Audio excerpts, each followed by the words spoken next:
मैं किसके हाथ में अपना लहू तलाश करूं। तमाम शहर ने पहने हुए हैं दस्ताने, उन्होंने खुद क्या नहीं किया है। वॉशिंग मशीन लेकर आए हैं। जितने सिंडिकेट के बड़े पोस्टर्स होंगे हम होंगे जरूर होंगे। आप एकदम सही कह रहे हैं। बीजेपी लगा रही है। हाँ, आप सही कह रही हैं। मैं कह रहा हूँ, मैं आपकी बहुत कदर करता हूँ। चंद लोग हैं देश में जिनको मैं विद्वान मानता हूँ, खासकर इस क्षेत्र में, और मैं आपको मानता हूँ। तो आप सही कह रहे हैं, आपकी जानकारी बिल्कुल सही है। लेकिन भ्रष्टाचार की वो लोग बात करें ना जो अपने भ्रष्ट हाथ खुद उनके धुले हुए हों। मैं किसके हाथ में अपना लहू तलाश करूं। तमाम शहर ने पहने हुए हैं दस्ताने, उन्होंने खुद क्या नहीं किया है। वॉशिंग मशीन लेकर आए हैं। जितने लोग को भ्रष्टाचार का चार्ज था, आप तो जानती हैं, आपने सुनाई है, देखा है। उनको भ्रष्टाचार के लोगों को आपने वॉशिंग मशीन से धो के अपने पास रख लिया। आप किसी के बारे में कहते जनता भूली नहीं हो, बंगाल की जनता को याद है।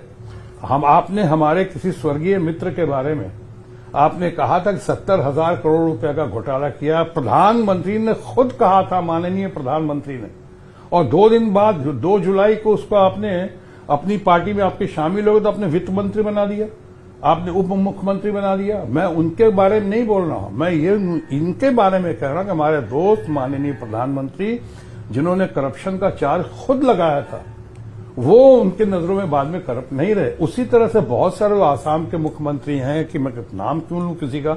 इतने सारे बीजेपी में आज हमारे बहुत सारे दोस्त हैं बंगाल के जो टीएमसी में थे तो भ्रष्टाचार का चार्ज लगा के आज उसके बाद उनको वॉशिंग मशीन से धो के भारतीय जनता पार्टी में हमारे दोस्तों ने साथ कर लिया।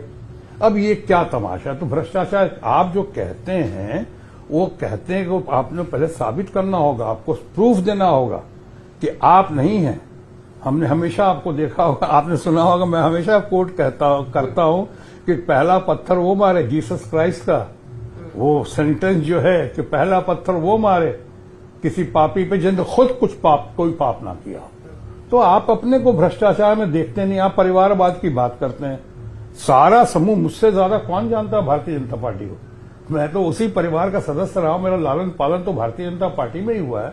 और मैं छोड़ के आया, मैं भारतीय जनता पार्टी इसलिए छोड़ के आया कि मेरी नजरों में जब हमने महसूस किया कि भारतीय जनता पार्टी अटल बिहारी वाजपेयी जो फादर फिगर थे, भूतपूर्व और अभूतपूर्व प्रधानमंत्री देश के थे, उनके वक्त में हमने देखा उनके लाल कृष्ण आडवाणी के दौर में कि वहां पे लोकशाही थी। अब महसूस किया कि तानाशाही चल रही है तो हमने छोड़ दिया वहां पे।